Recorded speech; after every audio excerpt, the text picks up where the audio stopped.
Perfect, bro. Cheers. Cheers. Welcome. Thank you.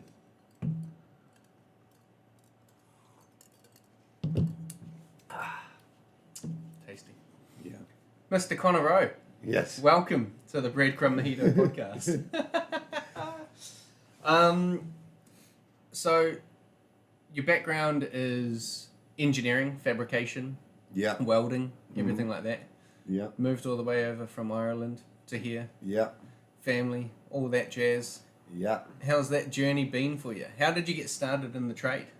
So how I got started was I used to be a jockey back in Ireland, and then I had a bad car accident, and that forced me to change my career path. So funny story actually. I was at home one day in my family's house, and our dog ran away with our neighbour's dog, and he came up looking for them, and I got chatting to him, and he was my future boss, Mick Keogh, who owned a stainless steel industrial pipe fitting business. Mm-hmm. So he asked me what I was doing, what I was at. I told him the story, and then he said, "Hey, why don't you come in and give it a go?" So the rest is history. Then I went in, did 4 years in my apprenticeship, sort of 6 years as a site foreman. Then met Emma, my beautiful wife, who's a Kiwi. We decided then during COVID that we'd move over here because it wasn't shut down. So we came over here then, and working for a business over here in the same industry. I always wanted to open my own business, but I just suppose never had the chance. Mm-hmm. And when I got over here, I worked for another company, and there was a lot of, empty promises made. Whereas in Ireland, you just you count on people being women of their word. So that kind of just pushed me then into, hey, I want to just do something myself. I knew I had the drive, knew I had the skills, knew I had the knowledge. I did it for someone else for 10 years. So then he made him a lot of money. And he gave me a lot of good training. So then I said, yeah, I'll just try it myself. Yeah. And it's been a struggle. Yeah? Yeah. I've learned a lot that I probably should have done first. I'm doing everything backwards. I'm sure that's how it goes when you have your own business. Like, you don't learn without making mistakes, do you? No, but you learn the lesson more when you make it on your own dollar. Yeah, you certainly do. But what I found is, I suppose, I've more of a building mind and a mechanical mind. Yeah. And I'm not too into all the systems and paperwork and this and that. So looking back on it now, if I was to start my own business again, I'd take a couple of months and build all my systems. Yeah. I'd do that first. Yeah. Because one thing that I did wrong was I got myself a lot of business, a lot of work, mainly in automated gates and outdoor fireplaces, and then became so busy that I didn't have time to build my systems. Yeah. And with little cash flow in a new business, you find it hard then to catch up because you're always trying to catch up on your bills and your jobs, that the systems get further and further into the background and then end up just costing you more money. Yeah.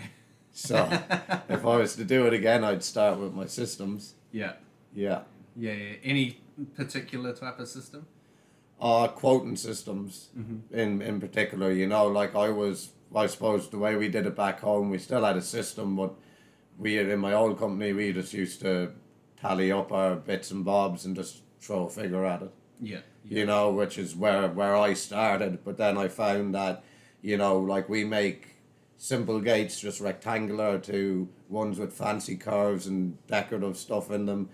Whereas because I didn't have my system, the only way we knew we were making money was we were paying our bills. Yeah. And we didn't actually know, hey, we made $1,000 on that gate, we lost 500 on that gate. Yeah. So that gate needs to be more expensive. Yeah. We didn't have that system to be able to tell us that. Yeah. So we've moved into that now where everything's, all the costs and everything are tracked. And then we're able to sit down, look at it, and it's able to give us a clear view of how a job went. Yeah. So then we're starting to find now that some of our gates that, like we had to add on 30% just to make it worthwhile doing the gate. Yeah. You know, whereas when you're throwing figures at it, you think, oh, that's a relatively good figure. I should make money out of that. But then a lot of the times you don't, because you don't take into account everything, you know? Yeah, and I guess the decorative stuff requires a lot more man hours, you know, shaping shit, doing more meticulous welding. People would have different quotas, you know, like a gate on someone's $1 million mansion is probably very different to a gate that's going to be going up in like an industrial area or something like that. They just require different things and different man hours and different attention to detail. For sure. Yeah, and then that's why definitely if I was to go back, I'd start with my system. Yeah. And I'd start, as well as that, what I'd do is, and what I'd recommend to anyone with a small business that's doing, I suppose, things where you're quoting jobs and getting deposits and, you know, for your material and your time. And then, you know, I started off, I did 50-50. I did 50% up front, 50% at the end. And if I was to go back, we're doing it now, but if I was to go back to the start, what would have helped us a lot would have been to do 50, 30, 20. Mm-hmm. So we do 50 on acceptance of the quote. Then when we build the gate or the fire pit and it goes in and gets powder coated, once it comes out and we book an install date, then we charge another 30%. And then once the job's installed, we get the extra 20%. Because what I found was in the business is that, and it's not always the little guys, sometimes it's the people who have the money and are quite happy just to leave the last bill for a while because they have their gate, or, you know, if you're in Windows or anything, you know, they have the product, so there's no real rush on them to do anything after that, you know. And if you're a big business, you can cover that, you can flow through. But if you're a small business, you know, I'm not there on site on a Sunday installing a gate because I just want to install it. I'm there because I need the money on a Monday to pay some bills, you know. So then I follow this guy on Facebook, and he is a business over in America, Shishan Smoke, and that's what he did. That's what he said, reckoned was a turning point in his business. Yeah, okay. Because like gates, we have a 3-month lead time. So you order the gate, you give me 50%. We buy the material, the motors, everything, and we build it. Yeah. And then we powder coat it. But then in between that stage, there might be another month or 3 weeks. Yeah. Okay, from the stage that it comes back to us and it's ready to install.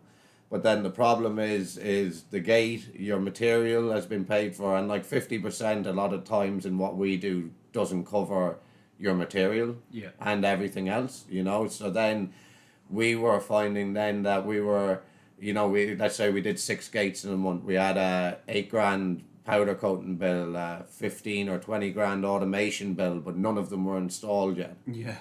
You know, and then that just, you know, has a knock-on effect with every supplier and everything you do. I find I spend a lot of time wasted trying to get in more deposits and all of this, whereas if I had done my 50, 30, 20, it would have kept us comfortable, and then all you're waiting on is your potential profit out of the job at the end. You know, you've covered all your bills, and ideally then you shouldn't struggle. Yeah.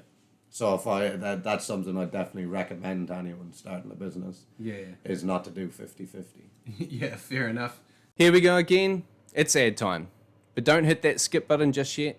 Today's sponsor is First Class Cocktails, another company that I own and operate. So technically it's less of an ad and more of me shamelessly promoting myself.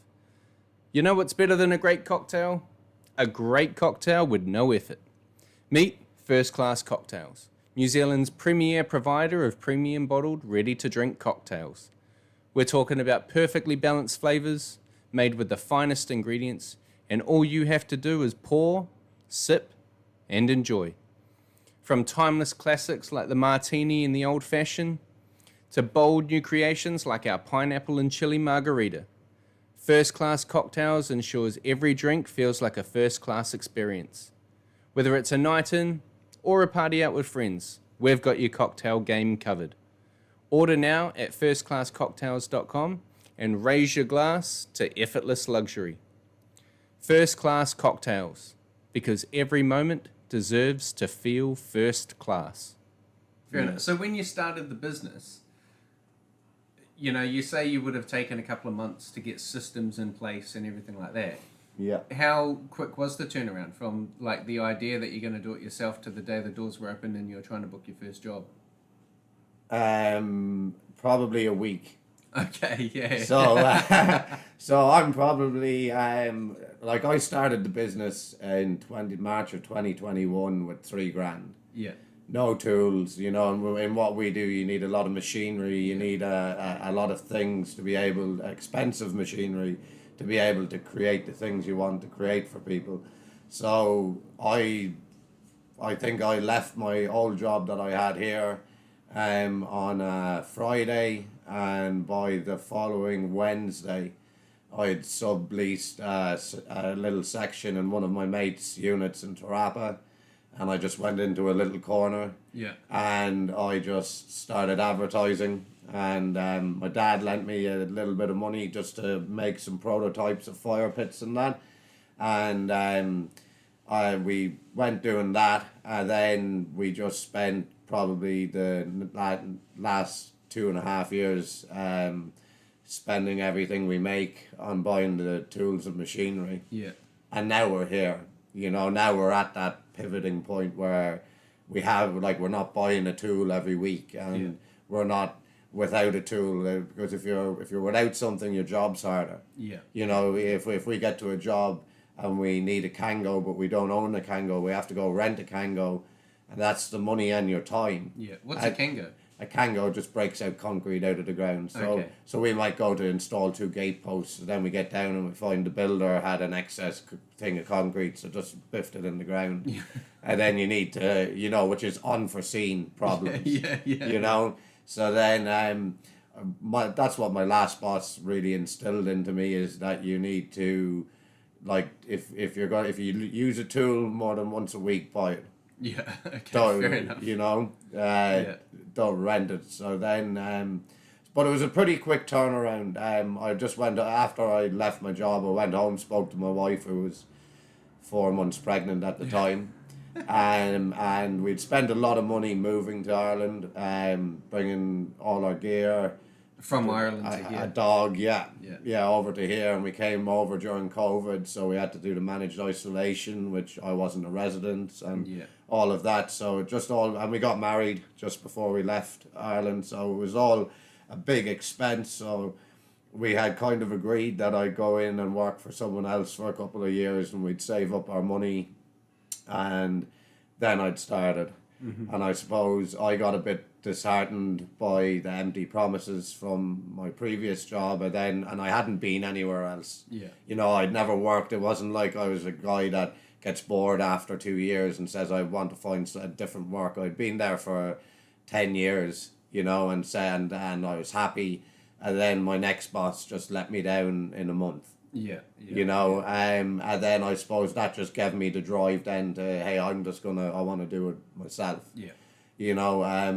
And then I went home, spoke to Emma, and she said it's a really bad time for us in our life. And I did it anyway. But now in saying that, she said, look, if anyone can do it, you can, because you have the knowledge, you have the skills, and you have the work ethic. Yeah. So yeah, I just threw myself into it, and here we are 3 years later. Love it. Yeah. Yeah, living the dream now. My own dream. Exactly. That's the thing. I was always putting in the work back home, and I was living a dream, but it was someone else's dream. It was my boss's dream. Yeah. I was, and I suppose that's the thing. If you either have an employee mindset or you have a boss mindset, and that's the way he taught me, because he wanted me to become a part owner of his business. So he always tried to shape me into that form of thinking. Yep. And once you're in that mind, it's hard to get out of it, I suppose. You know, it's hard to just go into a job, and then especially when you don't get what you're promised, it's hard to enjoy it. Yeah. Yep. And sure. yeah. Love it. So do you still keep in touch with your old boss over in Ireland and Yeah. run shit by him whenever you're making a decision? Yeah. I call him once a month at least, and you know, like we made the decision this year or at the end of last year to buy a CNC plasma cutter to kind of excel our production, and just before I left Ireland, about 2 years before, we bought a water jet. Yeah. So things like that, and just even business, you know, it's just nice to be able to have, because when I started with my boss 10 years before I came over here, it was just three of us. Yeah. You know, and then I watched him grow his business from 3 people into 25. Yeah. And now, not that I ever want to scale that big, but it just I was there. I watched his business grow, watched all the struggles he got into, watched all of some of the mistakes, you know, and kind of learned those things. So he's definitely been the main reason I started my business. Yeah. Is because he put the time and effort into making sure that I was comfortable at having responsibility. Yeah, nice.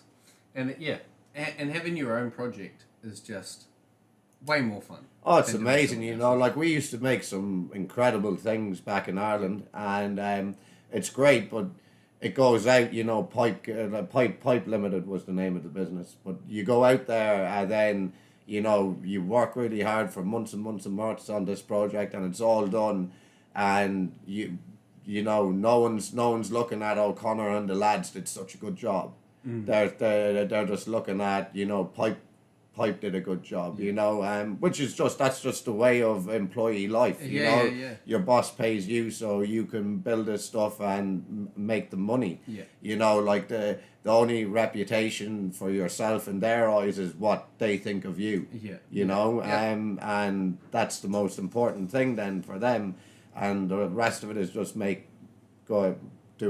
do as best a job you can and make me as much money as you can. Yeah. And I guess when you establish a really good reputation with your employer, when you do go to, you know, maybe branch out on yourself or work for someone else, that reputation will follow you. Because if you come from a reputable company, they'll happily say, you know, Connor does amazing at this, and this, and he'll be a great asset in this. Or when you do your own thing, like you say, you can still call him and they'll give you knowledge. And he's always happy to help, you know. Yeah. It's like, you know, we never will move back to Ireland, but if, you know, God forbid, if something happened and I had to go home for a couple of months, I have a job. Yeah. I can I can walk straight back in there because I was always honest. I put my all into my work. Yeah. And that's all he wanted. He wanted lads to be as proud of what they produced as he was. Yeah.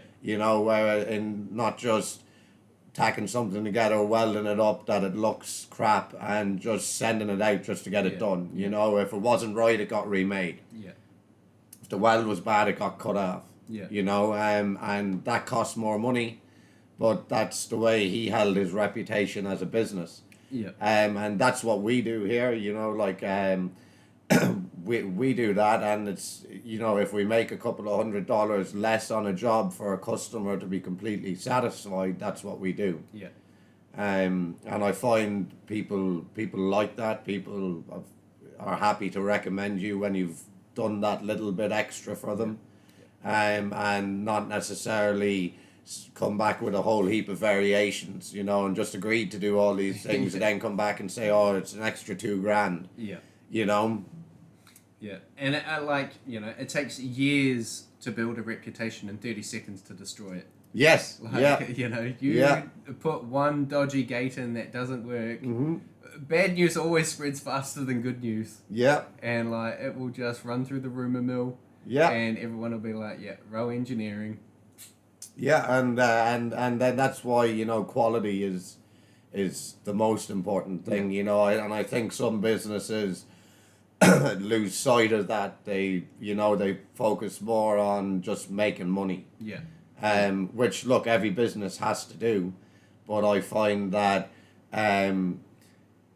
keeping your quality to a consistent standard will make you more money. It might cost you more money in some jobs, but you'll make it back in the extra jobs you get, you know. Like, for example, there was a job last year, and there were a couple of things that were needed to be done that weren't in the quote, but we agreed to do them. Probably cost us $300, maybe. But we just did it. We didn't come back with variations. We just did it. We got it in, and the customer was stoked. Gave us a really good review, and since then we've installed gates for 3 of their neighbours.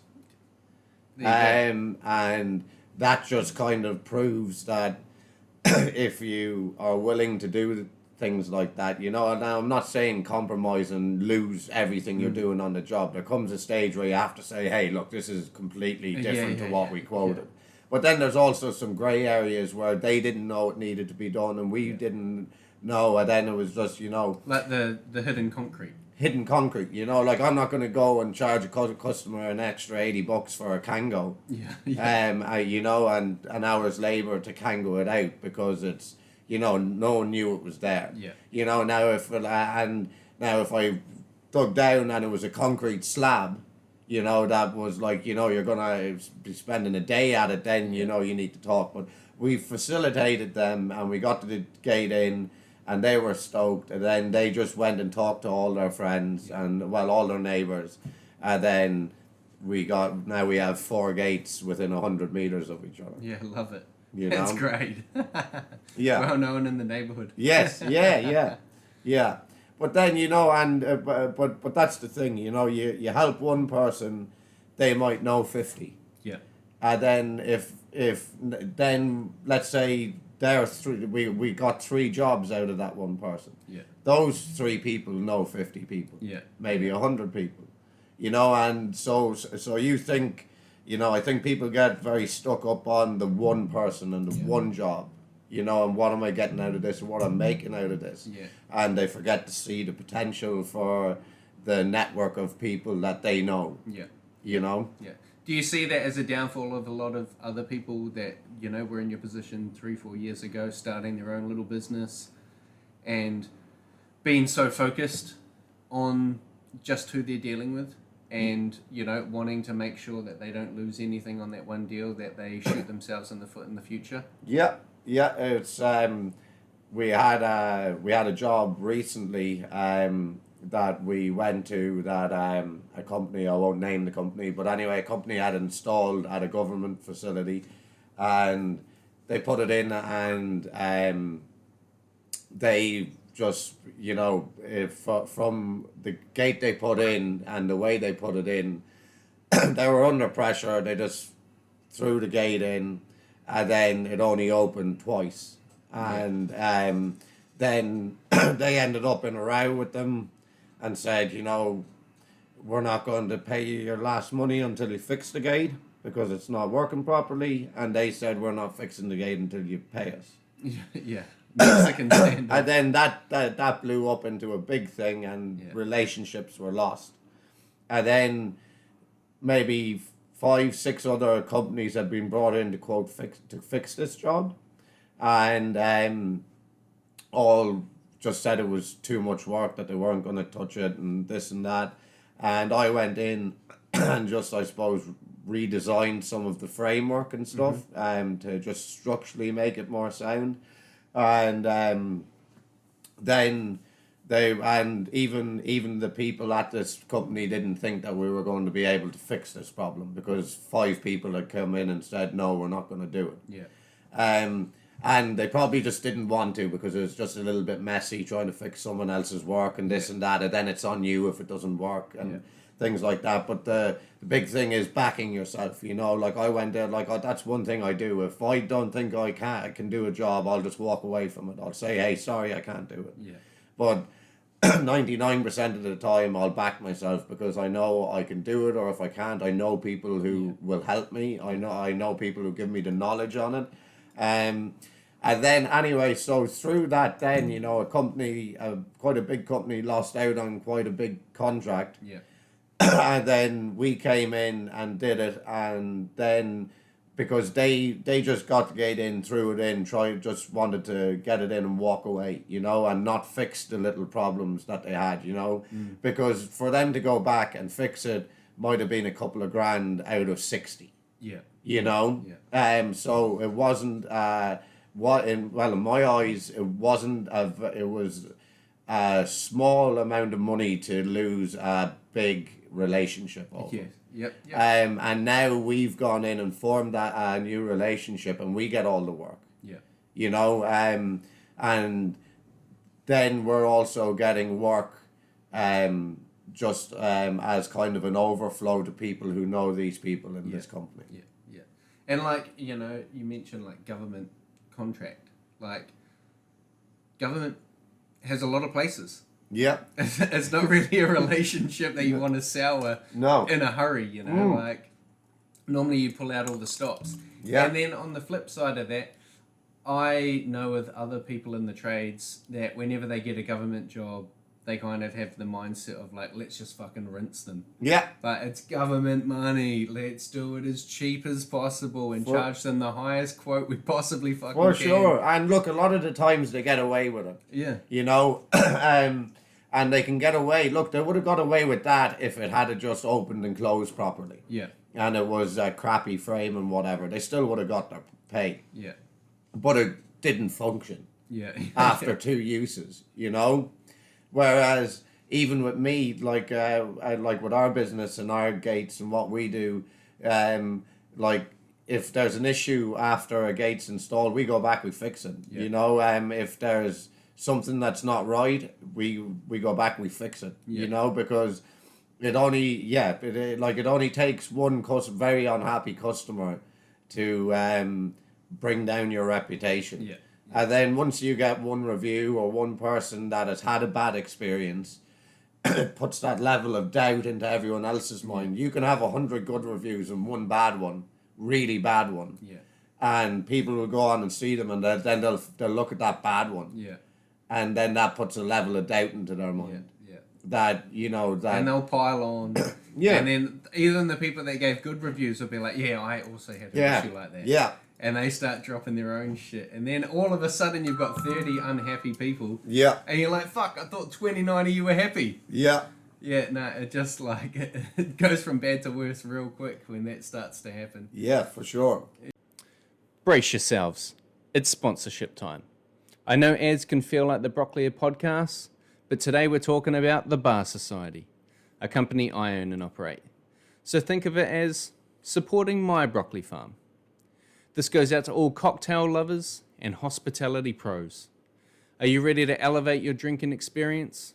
Introducing the Bar Society, New Zealand's leading clear ice supplier. Whether you're stirring down a classic old-fashioned or crafting the perfect gin and tonic, there's no substitute for crystal clear ice. Not only does our ice look stunning, but it also melts slower, keeping your drinks colder and your flavors perfectly balanced. From home bartenders to high-end establishments, the Bar Society's here to bring your beverages to the next level. Order today and see why we're trusted by the best bars and restaurants in New Zealand. Visit thebarsociety.co.nz and let us transform your drinks. The Bar Society. Elevate your drinking experience. Yeah, it's amazing. I remember having, when I was bartending, I had a chick, write a scathing review about me working at a particular bar in Melbourne. And she had also gone and posted it on, she was a backpacker. Yeah. And she had posted it all on these backpacker websites. Yeah. And Facebook groups like, never go to this bar, this dude Connor's a fucking douchebag, this, that, and the other.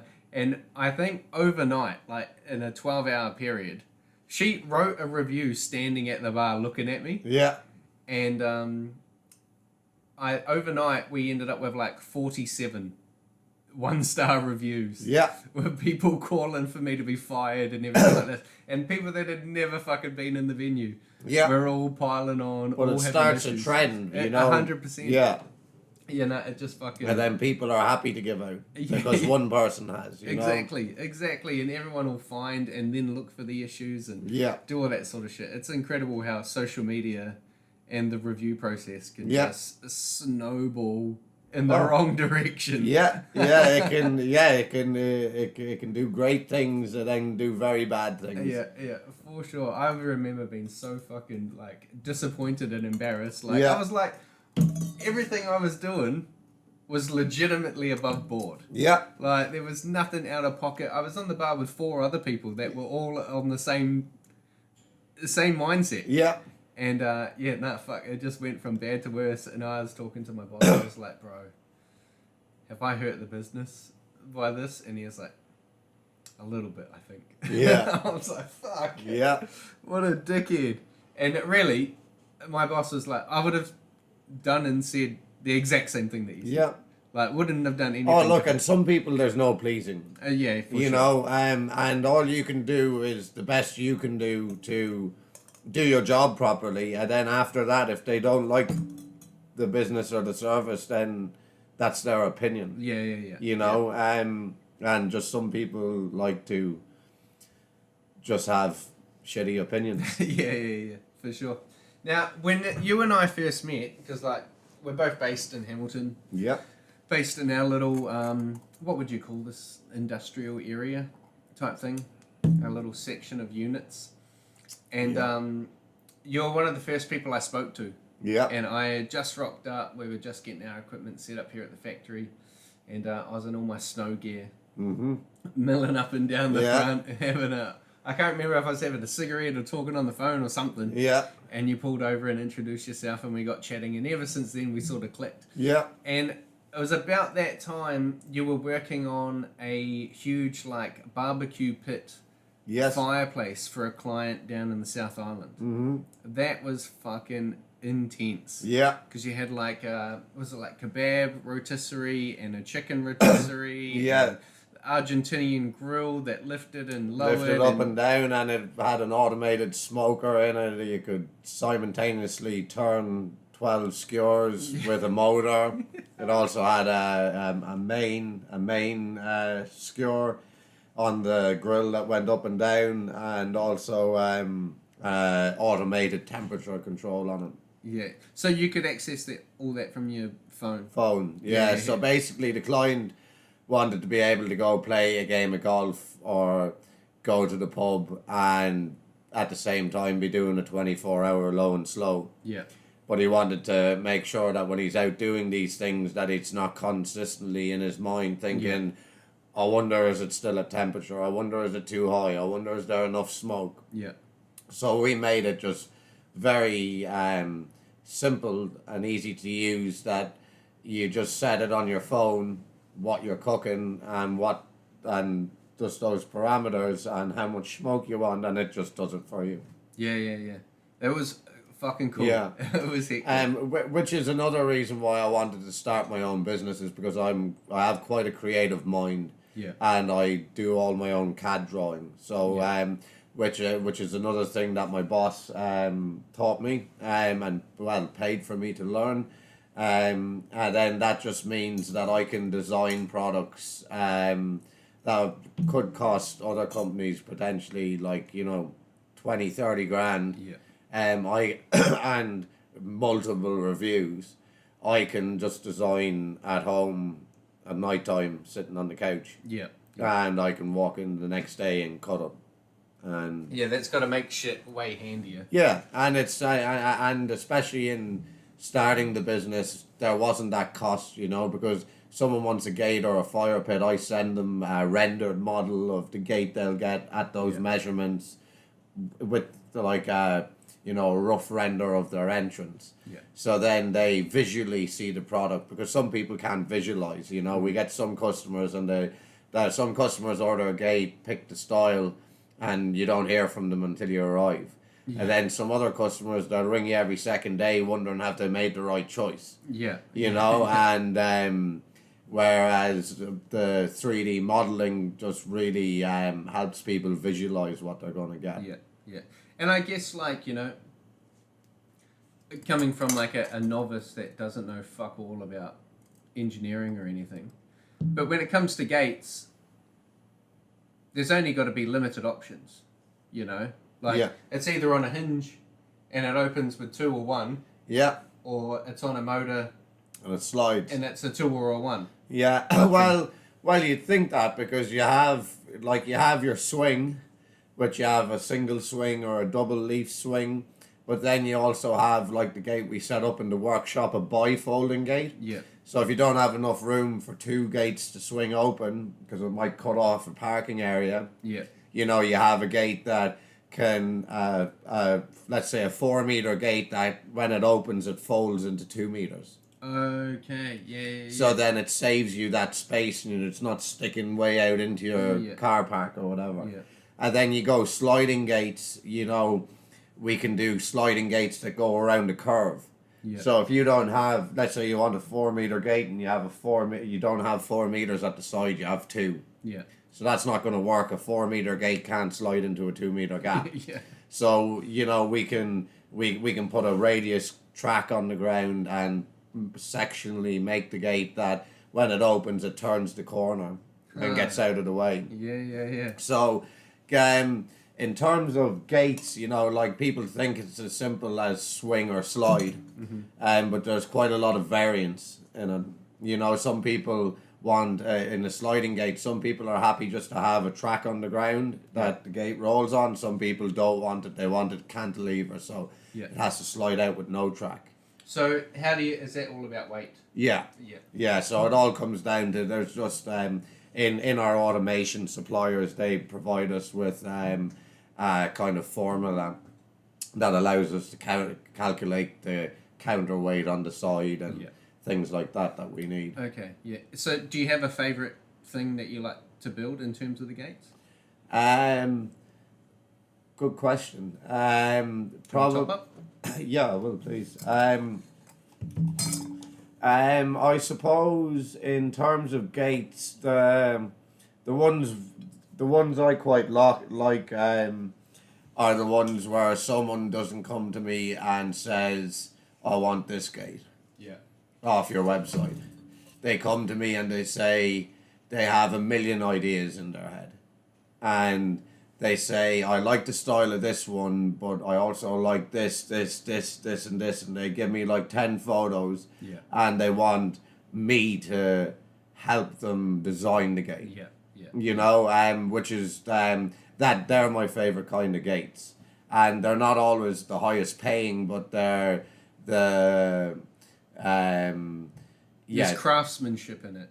Design and beauty and and it really, those gates really showcase what we can do, you know, especially on our social media, advertising and that, you know, our standard gates in a post don't get a lot of attention because everyone's building them. Yeah. But then all our bespoke gates, you know, that we've made for people, you know, some of them have got 100 comments, you know, 400 likes, you know, compared to 50 likes and no comments. You know, because people then look at it and say, you know, when you look at a bespoke gate, you know that it's not off the shelf.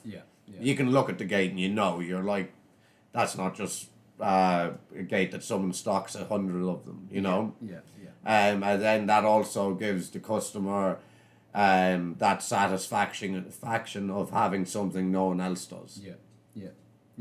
That's true. And like, if everyone loves something custom, but so many people don't want to pay the price. No, because custom's expensive. Custom's fucking expensive. I mean, I know that from my own experience. Like, when we're doing like packaging for the ice and shit like this, you know, I ran through so many renditions of like, we were gonna have tins.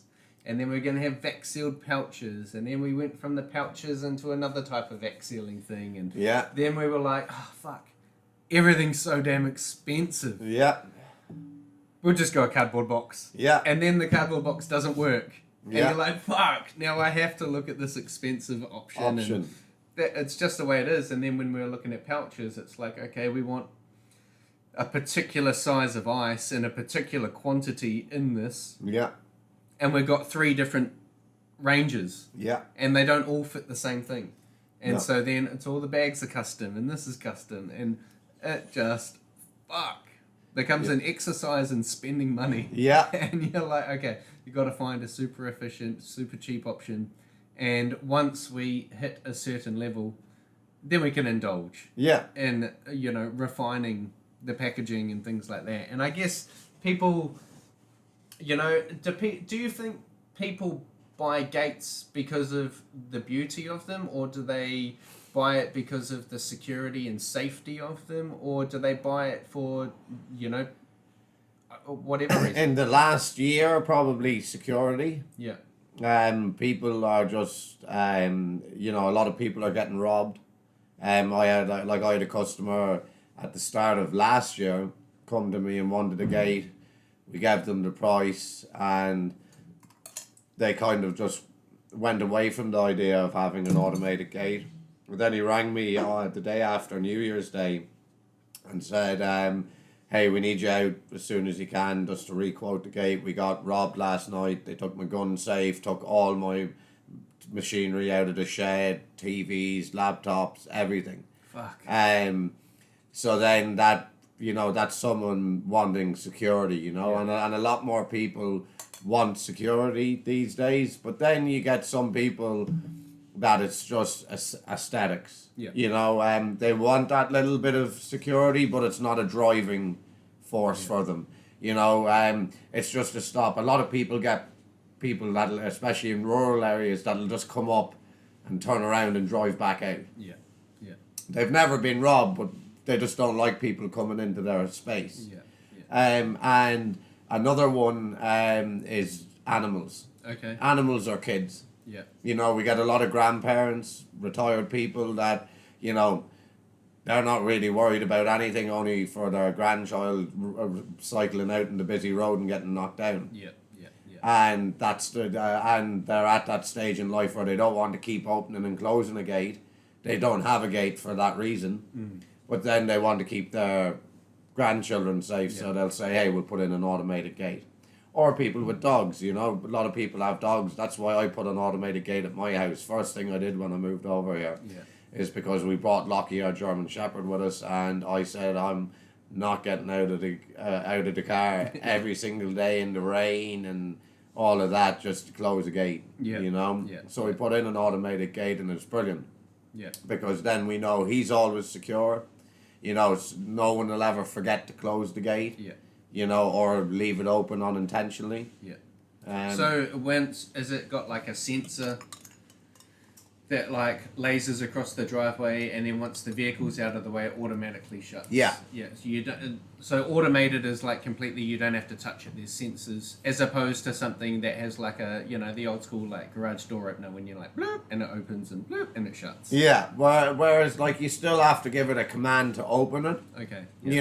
Some people, like we have a lot of options. Some people have an app on their phone, and when they get close to the gate, it reads it and just opens it. Yeah.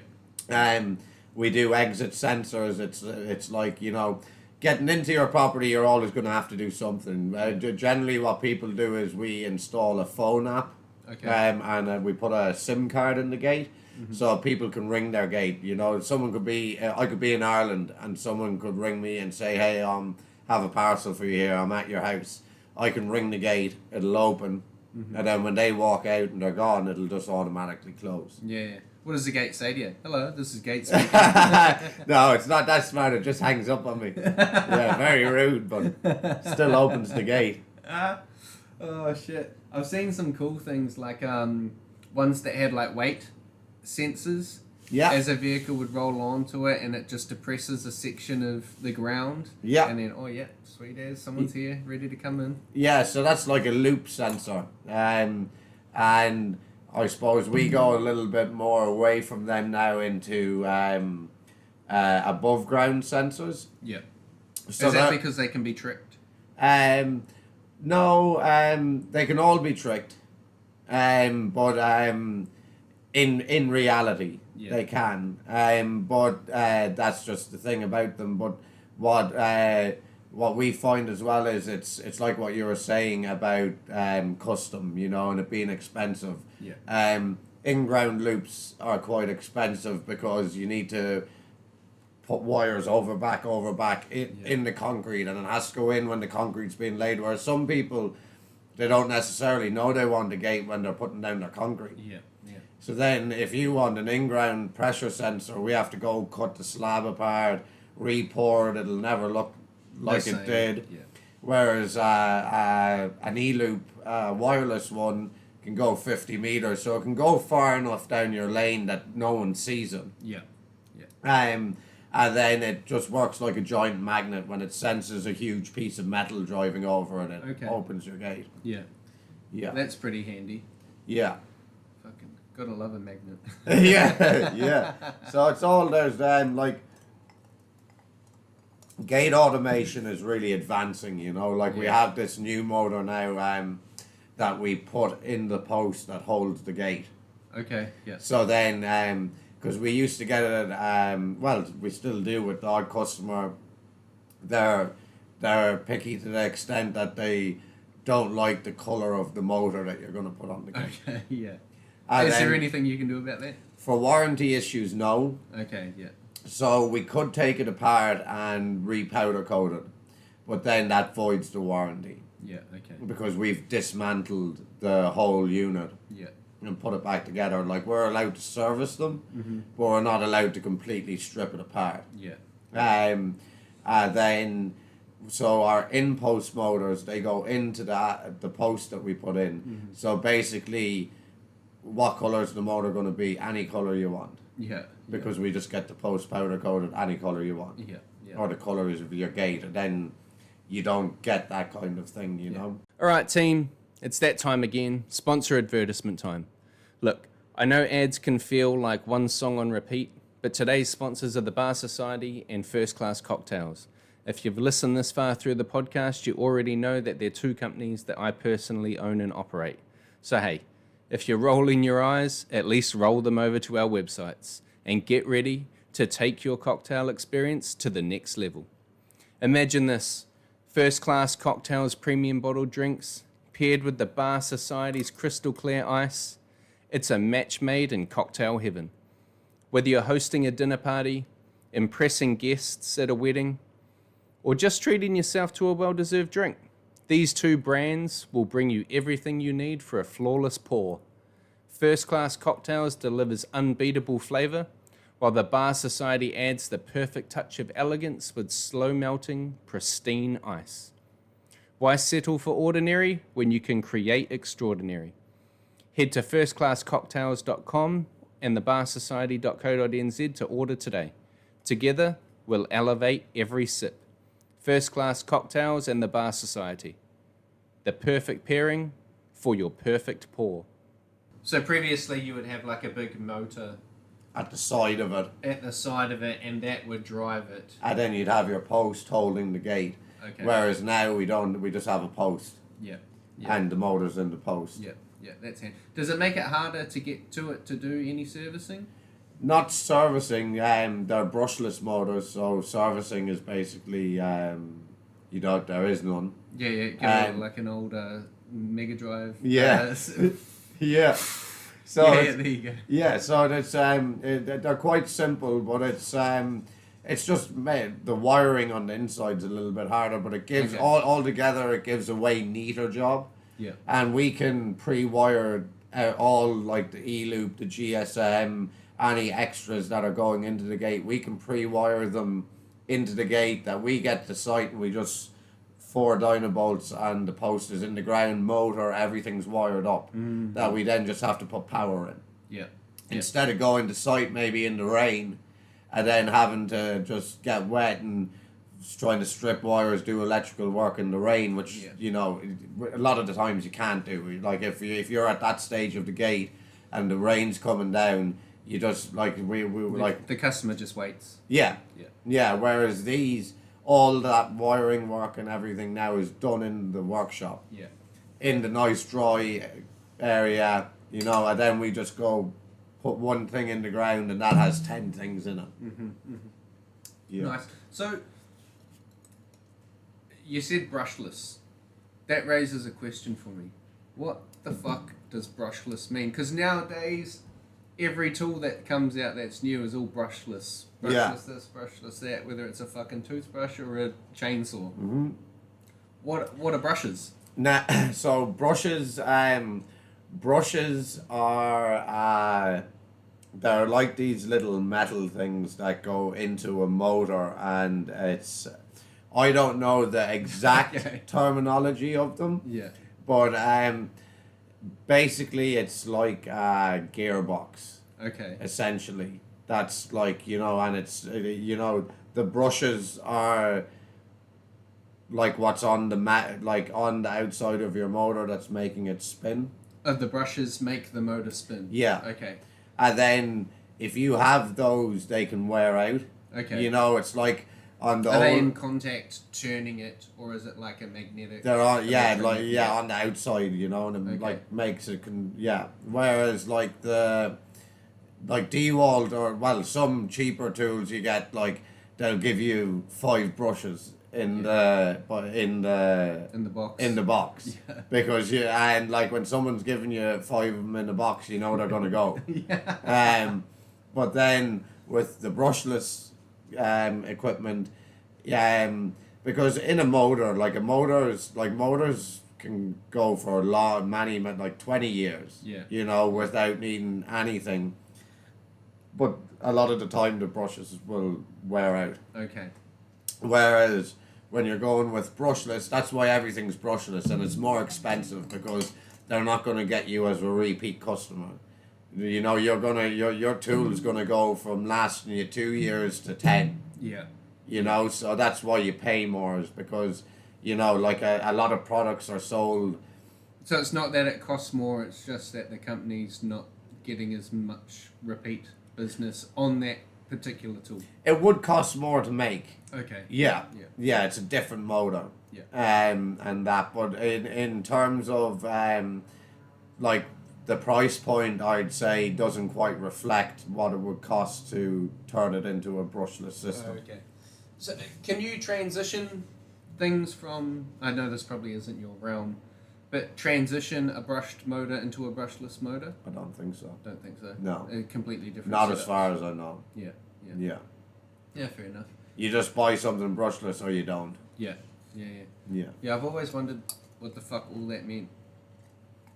They're tiny. Yeah. They're like these little tiny bits of metal with a little wire coming out of them. Yeah. And that's enough just to make something not work. Yeah. But then you don't have, like, you remove them, you remove the problem. Yeah. You remove the servicing. Yeah.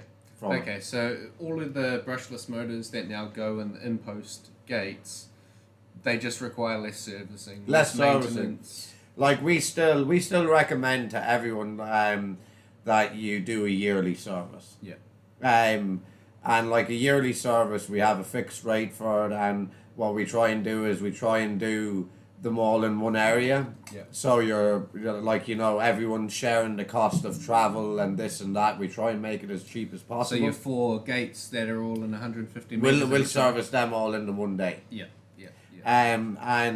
But the problem is some customers are confident, and they're like, hey, just show me what to do. Yeah. I just take this cover off, I put in a bit of oil, or I open up this box and make sure that it's clean inside and that nothing's found its way into it, things like that. Because we seal all our boxes and do everything, but ants, man, they just get in through a pinhole. Okay. And it's you'll open a box sometimes and there's heaps of ants in it, and it's where did they come from? Because there's and what do they fucking want in there? Yeah. Oh, the heat. Okay. They want the heat off the control boards. Okay. Yeah. That's why they go into it, because it's nice and warm and cozy, and they'll have millions of eggs in there. Yeah.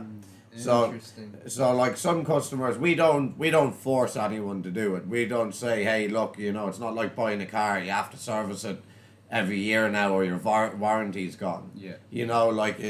We just suggest that you should.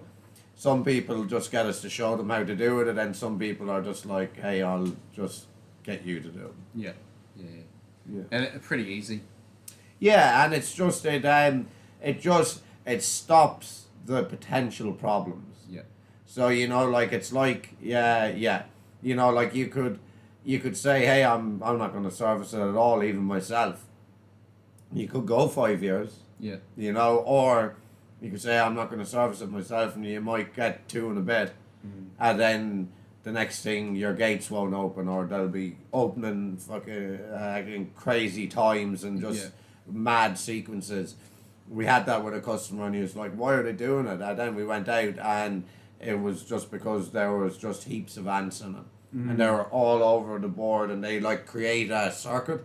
Okay. You know? So it's shorting out on itself. Oh, yeah, or triggering things, It's like, why are the gates opening? It's because there's a million ants attached to each other that are like, and it does all of those things. So it's just, I suppose, it's like a car. If you never service your car, eventually it's going to die. Yeah. Whereas if you service your car, like, just even once a year, it's going to prolong the life of your vehicle, and it's going to stop all these other things from going wrong. Yeah. It's crazy that ants seem to be the biggest pest. Yeah. Getting in the way of gates. Yeah. Ants. And like we have a lot more kind of like it's quite a rare occurrence. But they still do. It's just insane. Like, if a conduit that's gone into a box, if there's a little tiny gap, at the back even that you haven't sealed, like no water, nothing's going to get in, nothing's going to happen, it'll still function but once those ants get in and they just grow and grow and grow in numbers, then eventually You're fucked. Yeah. Yeah, that is crazy, because I always imagine, like, if you're going to have faults because you haven't serviced it and things like that, it's like, thinking about the car analogy. Yeah. You haven't put oil in it.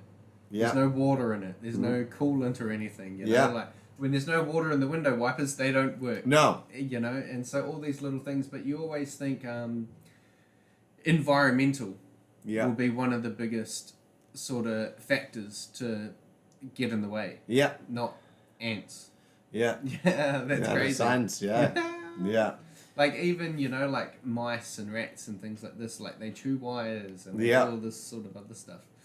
But yeah, they probably can't get in through the tiny little tight gaps you're leaving on boxes because they're weatherproofed. Yeah, like everything's weatherproof, sealed, but it's like, they'll just find a way in. Like if they can, if there's a way to get in, they'll get in. Yeah. And like in 3 years, we've maybe had 2 gates that had an ant infestation in them, but and started doing weird things, then we get there and you see them all, and then you just give it a big blowout, and then the next thing the gates aren't doing what they were doing before. Yeah. Ants are fucking hard to get rid of. We got ants at our place. Yeah. And like, I cruise outside and there'll be like a trail of ants, like 20 mil thick. Yeah. All going to like the cafe that we live next door to. Yeah. Or like at the other end of the house, crawling underneath the gate, going into like the neighbour's yard or something like this. And I'm out there. I was joking with Amanda that I'm gonna start doing like ant artwork because I get the ant bait and I'll do it in like a squiggly line, and then you see all the ants pile to it, and they thicken the line, and they line up so perfectly next to each other, all trying to feast on it and shit like this. But yeah, like they get everywhere, and there's fucking millions of them. Yeah. And they are so hard to get rid of sometimes. Really hard. That's crazy. Yeah. Oh, I love it. Yeah, I feel the ant pain. Yeah. Yeah, so that's just, one factor, I suppose. Yeah, bro. Easy. Yeah. I know we got to, it's only halfway through the day, so we've got to get back to doing some work. Yeah. Yeah. But we normally finish the podcast on a breadcrumb mojito moment. So essentially it's a little bit of like a humbling moment from where we started in our chosen fields to where we are now. Yeah. And mine is when I first started bartending, it was like maybe a Thursday, and I got taught how to make a mojito, which is like lime, sugar, muddle it together, mint, rum, topped with soda water, ice. And the next day was my first shift on the bar, and my first order was 8 mojitos. Okay. And I was like, "Ugh, I've got this in the bag." Yeah. And so I ran around trying to find sugar to make these mojitos with. And the bar manager was like, "I'm sure there's sugar out the back. If there's not white sugar, there's probably brown sugar, you know."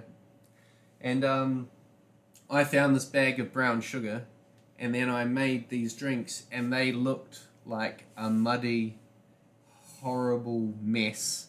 And the customer even said, "I don't think that's right." Yeah. And I'm like, "What the fuck are you talking about?" Yeah, I know it's right. Exactly, that was my attitude.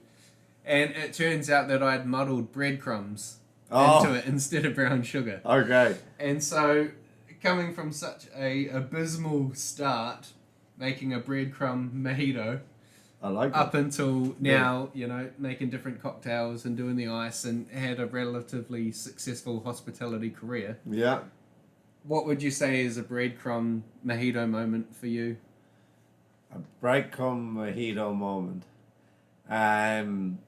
So basically you're saying, what did I do that has then excelled me into what Well, what's just like an embarrassing... A big humbling- fuck up. Yeah, a big fuck up. Okay, so a big fuck up. I have plenty of them as an apprentice. But probably my biggest one, and again, it's kind of like, you know, it kind of happened the same way you did, where, you know, you're in a situation, you've learned something, and you're like, there's an element of trying to prove yourself, you know, and being like, you know, you're like, I got this, but in the back of your mind, you're still trying to prove yourself to everyone and yourself that you can do it. Yeah. So we were on site, and I'd been shown, we were doing heaps of containment boxes. They're like a 400mm square box. Yeah. Stainless pipes come into the sides of them, and all the cables get pulled through them for all the plant that we were working in, a dairy plant. Yeah. So you had to hole saw a 4-inch hole out of 4 sides of this stainless steel box. Okay, yeah. Now, what happens with stainless steel is, like, if you try and drill it without oil or lubrication, it'll heat up, and when stainless heats up, it becomes harder. Oh, okay. Yeah, Okay. it doesn't soften. No, so the hotter stainless gets, like, let's say with a drill bit, you have a blunt drill bit, and you're going. So what happened to me was, it was my job to hole saw 20 boxes, okay, for containment. And we were doing long hours, like 14-hour shift. It was like 11 at night, and the foreman said to me, "Hey, they showed you how to hole saw a box, didn't they?" And I said, yeah, 100%. He was like, "Do you need us to show you again?" And I was like, "Nah, I got it." 100%. So they went off. They were all up on site. Like, I was really new. I was only a month into the company. So they were all off to, like, installing up in the plant, and I was down in the workshop at the plant hole sawing these boxes. So anyway, I put it on, and instead of going slow like they taught me in heaps of oil, I was going, instead of going on, off, putting my oil in that, I was going Yeah. So anyway, the foreman came back down about an hour later, and I still didn't have the first box done, and I had gone through 6 hole saws, brand new ones. Okay, now a hole saw is about $40, Yeah. $30. Okay, and they're all different sizes. And I had used every single one I could find of that size and wrecked it, and not even got through one hole. Okay. And I suppose that's very much like your breadcrumb moment, is that, you know, I had the confidence, or I suppose it's a little bit of ignorance into like, you know, like, I know this, I can do it, and wanted to try and prove to them that I could, instead of just letting them show me once more. You know, and then it was 11 o'clock at night, and there was lads staying on to do the night shift that were going to weld all these containment boxes. But then good old Conor had burned out every single 4-inch hole saw that we had on site. So then everything came to a standstill until the next morning when the shops opened and they could go get a hole saw. And the one that I was hole sawing that I burnt the 6 out on, we ended up having to cut it out with a grinder because like it had gotten so hot. It's basically impenetrable once you make it that hot. Yeah. So so the boxes you were drilling into were stainless steel. Yeah. And the more you drilled it, the hotter it get, which made the harder for you to get. And even though it was made, like cutting a circle out of it. Yeah. And even though it had made a bit of an indent into it, I'd gone so hard, it had reddened it, and then once it goes red, and then cools down, you're goosed. Yeah. But I didn't know that, and what I should have done is, once I burned out the first hole saw, I should have said, fuck, something's up. Yeah. I'll go see the lads. But instead, I wanted to try and probably, I suppose, a little bit of, I wanted to... think your way out of it. Yeah, and just kind of get through them, and then no one would ever know I fucked up the first hole. But then... Didn't realise it was an ongoing problem. Then in doing so, I made, my situation way worse with everyone else because I burned out all the hole saws and no one could do their job then, because I'd done that. Whereas I definitely should have just stopped and gone, hey lads, can you show me one more time? Because they would have told me straight off, hey, you need to cut that one with a grinder, you're at nothing, just move on. And do it way slower. Whereas I stayed at the same one and burnt them all out. So yeah, that's my breadcrumb. Oh, bro, it is fucking gold. I love that. And that always sticks with me this day, because it really, really taught me at that young age. I was only 18 at the time. It really taught me that, there's no shame in asking for help or to ask to be shown something again. Yeah. Once it's not the 50th time, then you should just know. Yeah. But I was too proud to try and to ask for help again, I wanted to prove myself, but then it made me look way worse. Yeah. Because I was looked at then as a liability that's just going to stay going even when shit's gone to fucking shit, So it just it taught me it, and that's what I teach my apprentice, is even if I've shown you already, I'm not going to give out to you for coming back to me and asking me again to show you because then we haven't fucked it up and we haven't cost ourselves money. Whereas my one hole out of 80, I had 80 to do, 20 boxes, 4 holes. My one hole cost you $200. Cost them $200, and my time, and cost them the whole night of installs because we couldn't install them. You know. So you work it all out. It's $10-15 grand. Yeah. That one whole cost. Yeah. And it was So that was definitely my breadcrumb moment, and it taught me a lot. It taught me just never be too proud to ask for help. If you need it, because then you avoid all the costs and the mistakes. Yeah, love it. Awesome. Cool. Thank you very much, bro. Thank you. We'll let you get back to work. Yeah.